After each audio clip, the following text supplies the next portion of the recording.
Perkenalkan, nama saya Ardiana Christine Buruh Saragi dengan NPM 2009100081 dari kelas C, Prodi Pendidikan Guru Sekolah Dasar, Fakultas Keguruan dan Ilmu Pendidikan, Universitas Katolik Santo Thomas, Medan.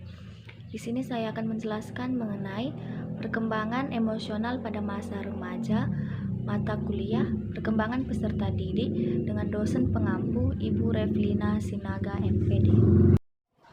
Yang pertama, definisi.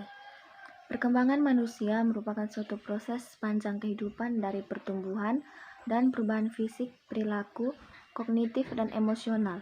Sepanjang proses ini, setiap individu mengembangkan sikap dan nilai yang mengarahkan pilihan, hubungan, dan pengertian.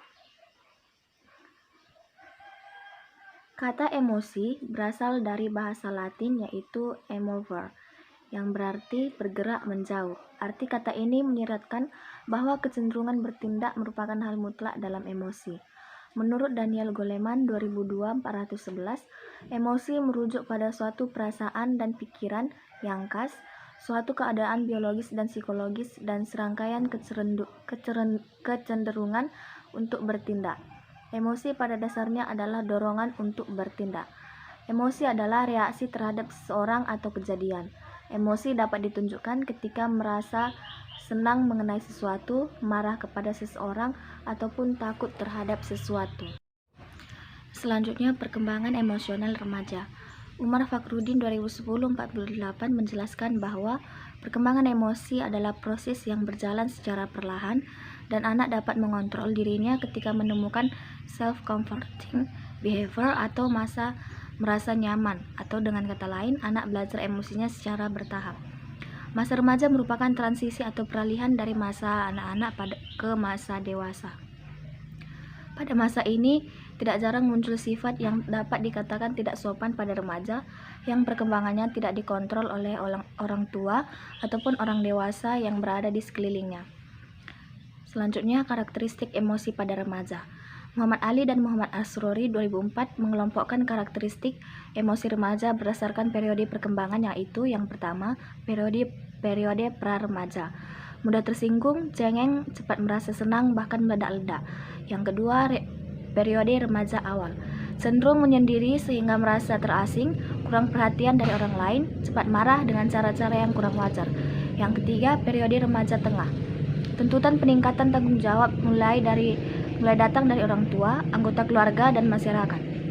Sering terjadi kontradiksi antara nilai-nilai yang ada di masyarakat sehingga remaja mulai meragukan apa yang disebut baik atau buruk. Akibatnya, remaja sering ingin membentuk nilai-nilai mereka sendiri yang merasa anggap benar, baik, dan pantas untuk dikembangkan di kalangan mereka sendiri. Yang keempat, periode remaja akhir, mulai memandang diri sebagai orang dewasa dan mampu menunjukkan pemikiran, sikap, dan perilaku yang makin matang.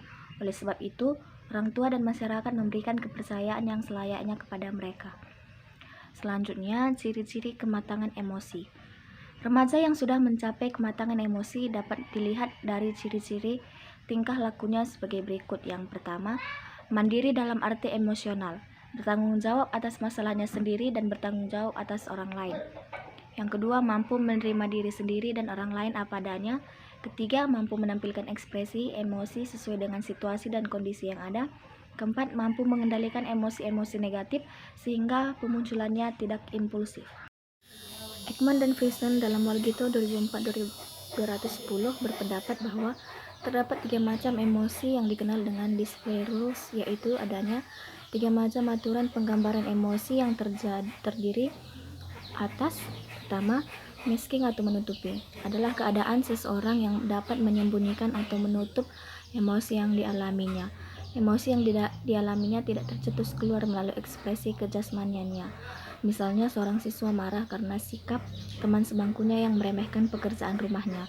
Kemarahan tersebut diredam atau ditutupi sehingga tidak ada gejala kejasmanian yang menyebabkan tampaknya rasa marah.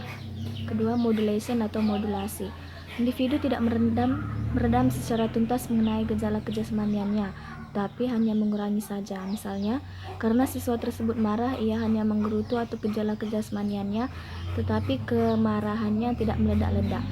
ketiga, simulation atau simulasi. Individu tidak mengalami suatu emosi, tetapi seolah-olah mengalami emosi dengan menampakkan gejala-gejala kejasmaniannya. Penelitian Gom dan Clore 2002 dalam Savaria dan Saputra 2009 17-18 menjabarkan 4 sifat laten emosional ketika kita sedang berada dalam sebuah suasana emosi tertentu. Keempat, sifat tersebut menurut penelitian mereka sangat berpengaruh pada kebahagiaan seseorang, kesehatan mental, kecemasan, dan gaya atribusi kita. Sifat-sifat tersebut adalah yang pertama, kejelasan atau emotional clarity. Dijabarkan sebagai kemampuan seseorang dalam mengidentifikasikan dan membedakan emosi spesifik yang sedang dirasakannya. Contohnya, saya sulit mengetahui secara pasti emosi yang sedang saya rasakan. Yang kedua, intensitas atau emotional intensity. Diartikan seberapa kuat atau besar intensitas emosi spesifik yang dapat dirasakannya. Contohnya, ketika saya bahagia, saya seperti berada di atas awan.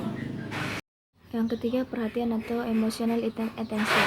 Dijelaskan sebagai kecenderungan seseorang untuk mampu memahami, menilai, dan menghargai emosi spesifik yang sedang dirasakannya. Ungkapan sifat laten ini seperti saya percaya mengikuti kata hati saya. Yang keempat, ekspresi atau emotional expression didefinisikan sebagai kecenderungan untuk mengungkapkan perasaan yang sedang dirasakannya kepada orang lain. Contohnya, saya tidak mampu menahan atau menyembunyikan emosi yang sedang saya rasakan. Sekianlah penjelasan saya mengenai perkembangan emosional pada masa remaja. Jika ada salah kata, saya minta maaf. Sekian dan terima kasih.